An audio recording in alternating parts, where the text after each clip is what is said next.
6 Ghanéens sur 10 souhaitent quitter leur patrie pour s'installer dans un autre pays selon l'étude réalisée par l'Institut panafricain Afrobaromètre. Un chiffre qui a considérablement augmenté par rapport à la dernière enquête. Nous y reviendrons en détail dans cette édition. Et puis, nouvelle stratégie en République démocratique du Congo face à la progression du groupe rebelle du M23 dans le nord Kivu. Félix Tshisekedi procède à des changements stratégiques. Il a effectué de nouvelles nominations et a remplacé le chef d'état-major général des armées. C'est tout pour les titres à retrouver dans un instant.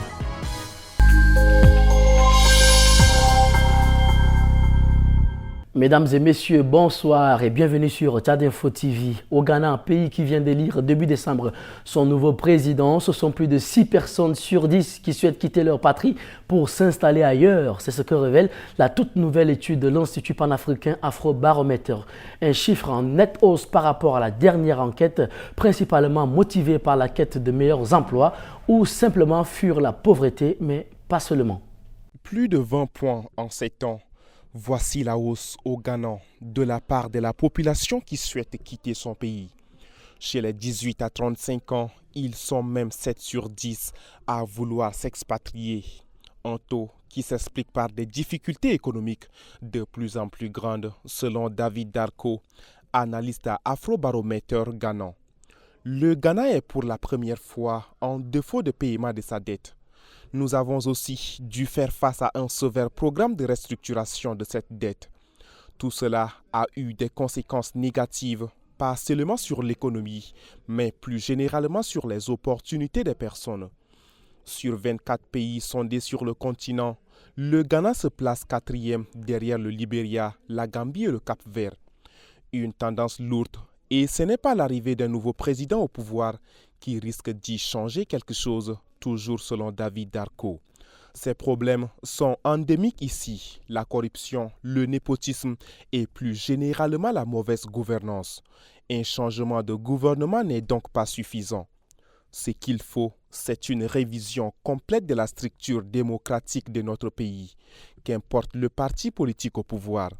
Un désamour des électeurs envers leurs dirigeants qui se mesure notamment par le taux de participation aux élections. En 2024, il n'était que 60%. C'est près de 20 points de moins que lors du scrutin de 2020.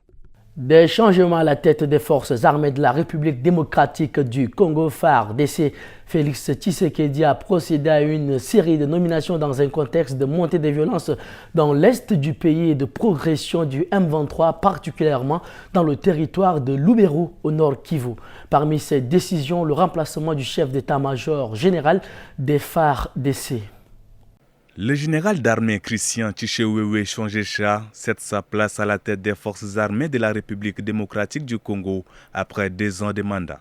Ancien commandant de la garde républicaine, il avait été promu chef d'état-major général en octobre 2022 avec pour mission de contrer l'avancée du M23, mouvement rebelle soutenu par le Rwanda. À ce jour, le M23 contrôle des vastes territoires dans le nord Kivu, incluant Masisi, Ruchuru, Walikale, Nyiragongo et Lubero, des zones dont l'étendue est aujourd'hui 2 fois supérieure à celle occupée en 2012. Le général d'armée Tshisekedi est nommé conseiller militaire auprès du président Félix Tshisekedi. Son successeur à la tête de l'état-major général des FARDC est le lieutenant-général Jules Benza, un officier artilleur de formation.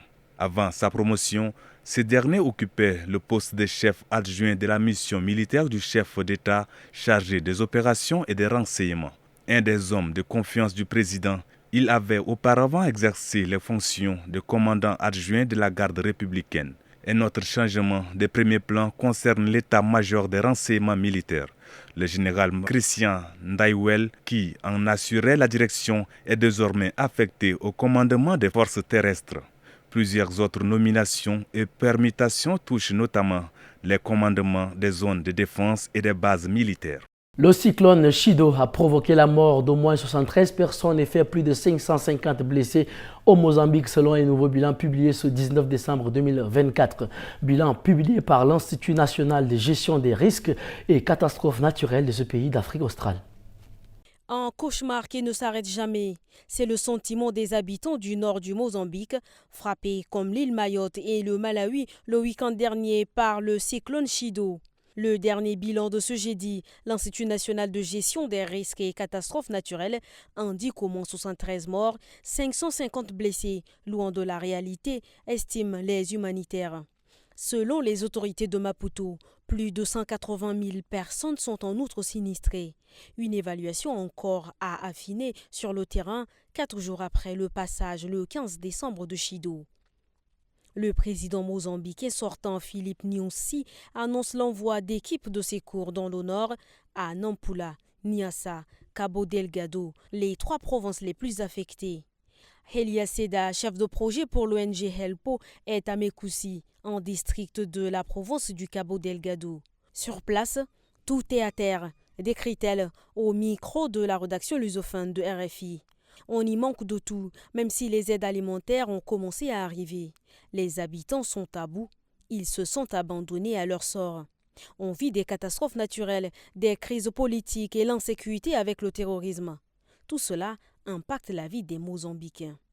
Selon le Programme alimentaire mondial, le district de Mekufi est dévasté.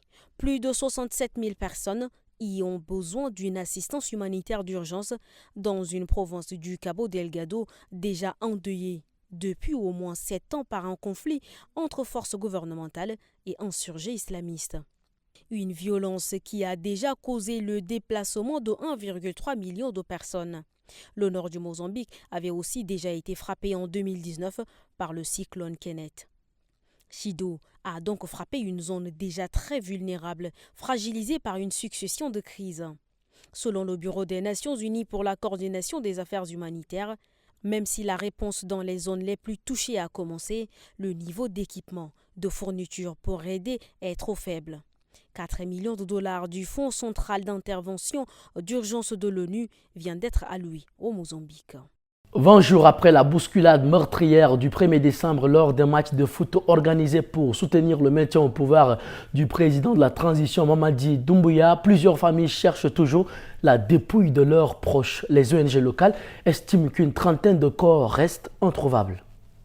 Le jour du drame, le 1er décembre, face à la saturation de l'hôpital complètement débordé et selon de nombreux témoins, des sources de l'hôpital, corps médical, supporters, familles, des cadavres avaient été transportés par des hommes en uniforme au camp Béazine, le camp militaire de la ville. Mais il n'y a jamais eu de communication des autorités de la Guinée sur le sort réservé à ces dépouilles. Emmanuel Fassou, qui préside le collectif régional des ONG de défense des droits humains, s'interroge sur le sort réservé à ces victimes au micro de Sidi Yansané de la rédaction Afrique. La nuit du drame, nous avons appris et de sources concordantes que des corps ont été envoyés au camp. Est-ce que les corps ont été envoyés au camp? Est-ce que ces corps ont été remis à leurs parents? C'est là la grande question. Si on les a remis à leurs parents, ces parents n'ont pas la raison de continuer à les chercher. C'est là le principal reproche. Des corps ont été enlevés, enfouis quelque part. Il serait important donc qu'une communication sérieuse soit faite. Pour nous,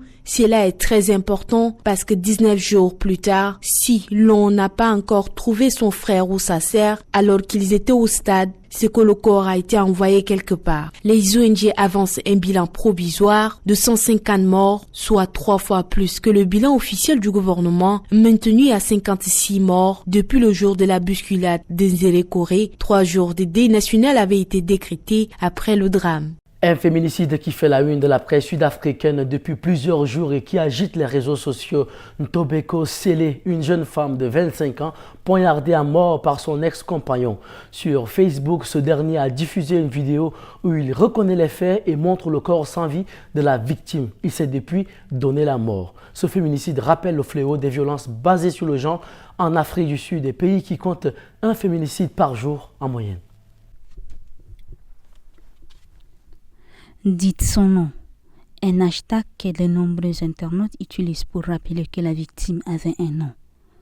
Mbeko Sele, un hashtag aussi pour diffuser des photos d'elle souriante et tenter de contrer la violence des images publiées par son ex-compagnon. L'homme a encore du sang sur le visage. Il explique son geste en invoquant tromperie et problème d'argent. puis tourne la caméra vers le corps sans vie d'un Tobokesel en sang. Des images d'une rare violence et un comportement tout à fait alarmant selon l'association Women for Change, notamment parce que l'homme s'est senti assez en confiance pour diffuser sur les réseaux sociaux ce genre d'atrocité, signe d'une certaine forme de normalisation des féminicides ici en Afrique du Sud. Juste après une large campagne de sensibilisation aux violences basées sur le genre, les 16 jours d'activisme, ce drame rappelle à quel point le chemin est encore long pour régler ce fléau, écrit la Fondation Tier, qui accompagne les victimes de violences sexistes et sexuelles. Selon la famille, dans le passé, la victime avait déjà mentionné des violences de la part de son compagnon.